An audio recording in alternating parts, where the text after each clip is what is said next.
At 6:15 a.m., Naomi Jackson was jolted awake by a harsh rattling at her front door. Her heart pounded as she sat up in bed. Who in their right mind would be messing with her door this early? Then it happened again. Rattle, rattle. Fear crept up her spine. She grabbed her phone, tiptoed toward the door, and peeked through the peephole. And that's when she saw it.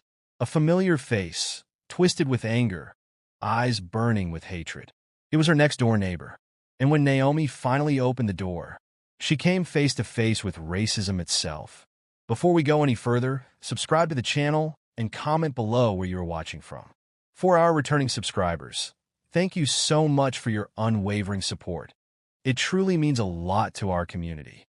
Naomi had moved into this neighborhood just 2 months ago. It was supposed to be a fresh start, a peaceful, suburban community where she could focus on her career. But from the moment she arrived, her neighbor, Barbara Green, had made it very clear that Naomi was not welcome. Glares from across the street, passive-aggressive comments at the mailbox, muttered insults Naomi wasn't even meant to hear. At first, Naomi ignored it. She thought Barbara was just another nosy, grumpy neighbor. But now, standing in front of her door at sunrise with rage in her eyes, this wasn't just grumpiness. This was something far worse. For weeks, Naomi had felt it. The stares, the whispers, the lingering sense that she wasn't welcome.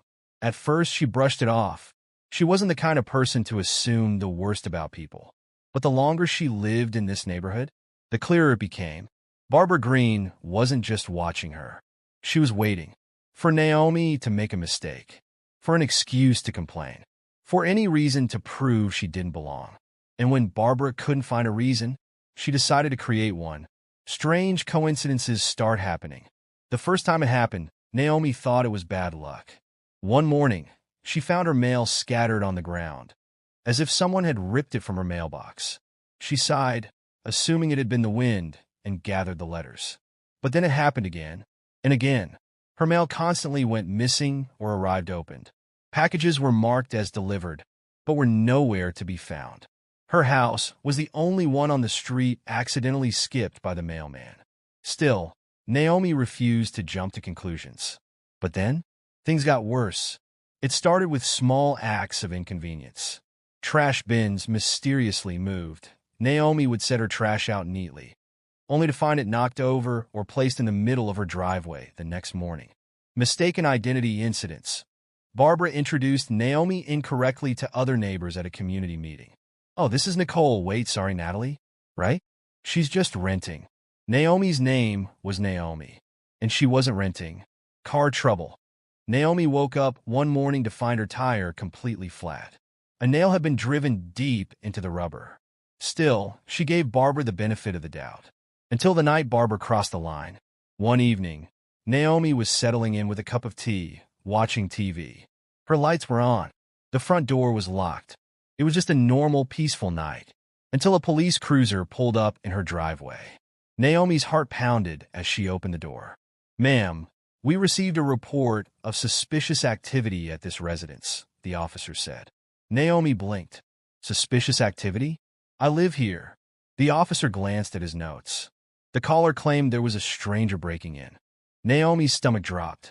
She knew exactly who had called. Sure enough, from across the street, she saw Barbara standing on her porch, arms crossed, watching. She wasn't even hiding it. And for the first time, Naomi felt real fear. Because this wasn't just annoyance or passive aggressiveness anymore. Barbara had just weaponized the police against her. Naomi had barely slept since the police incident. She had replayed the conversation in her head over and over. What if she had reached for something at the wrong moment? What if the officer had assumed she was lying? What if things had gone very differently? She tried to tell herself it was over, that Barbara would back off. But at 6:15 a.m., she got her answer. It started with a rattle at her doorknob. Not a knock, not a doorbell, a deliberate, testing movement, as if someone wanted to see if the door was unlocked. Naomi sat up in bed, her breath catching in her throat. Rattle, rattle, then a sharp, angry knock. "Open up," a voice barked. Naomi froze. She knew that voice. Barbara. Naomi's fear turned to anger.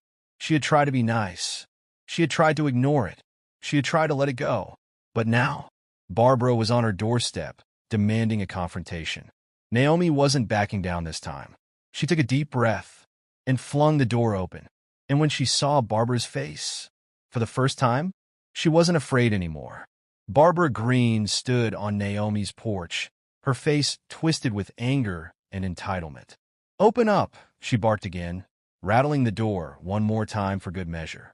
But this time, Naomi didn't hesitate. She flung the door open, her expression calm but unshaken. And when she met Barbara's steely glare, for the first time, Naomi wasn't nervous. She was furious.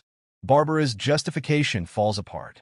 "You need to learn some respect," Barbara snapped, arms crossed tightly. Naomi raised an eyebrow.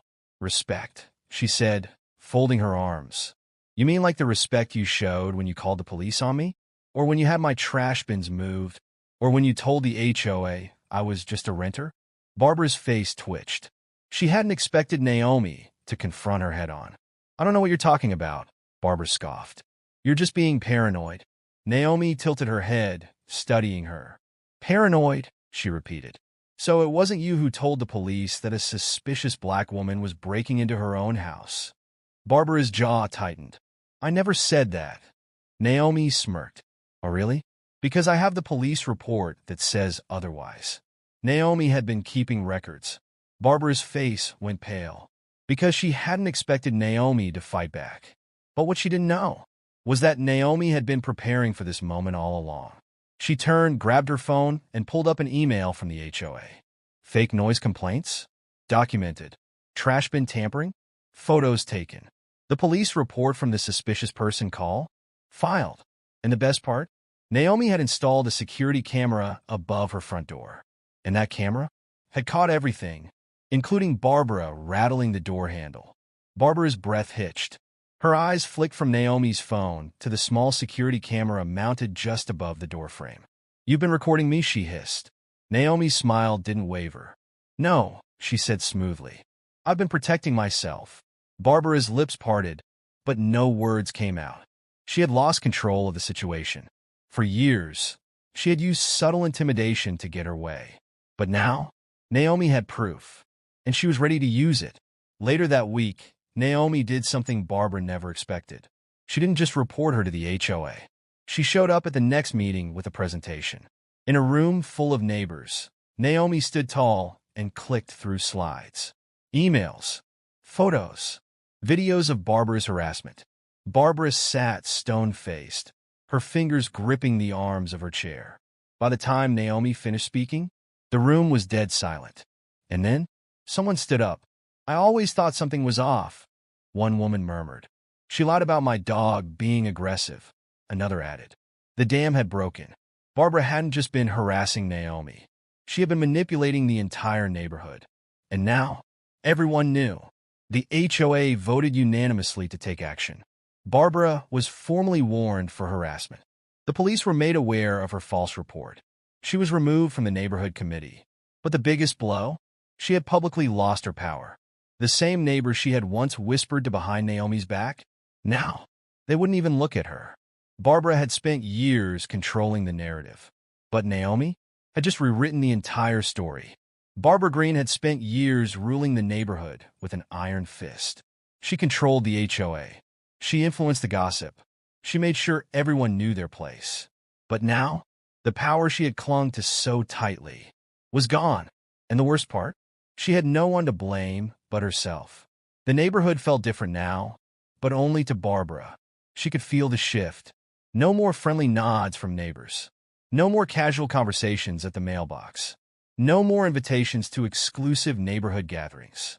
People weren't overtly rude to her. They just ignored her.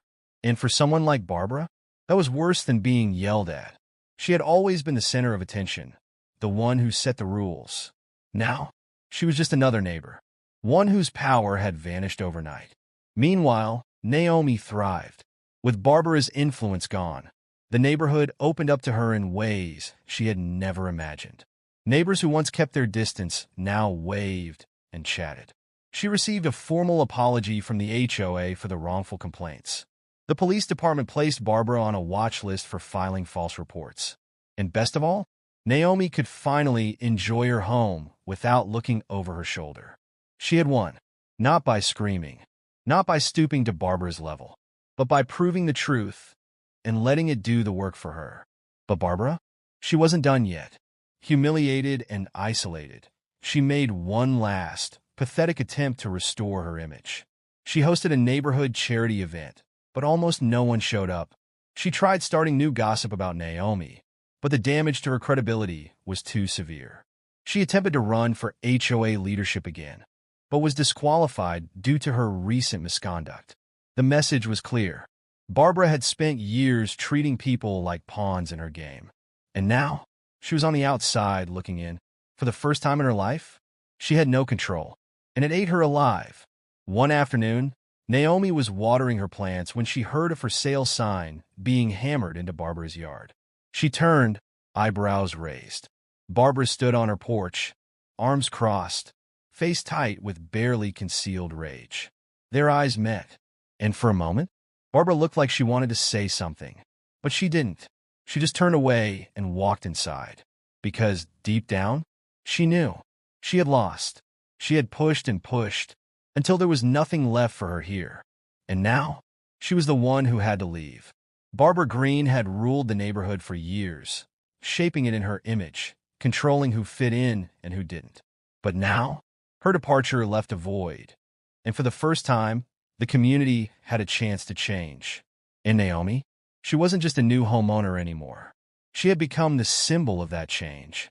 With Barbara gone, the neighborhood felt lighter, as if a weight had finally been lifted. People Naomi had never spoken to before began introducing themselves.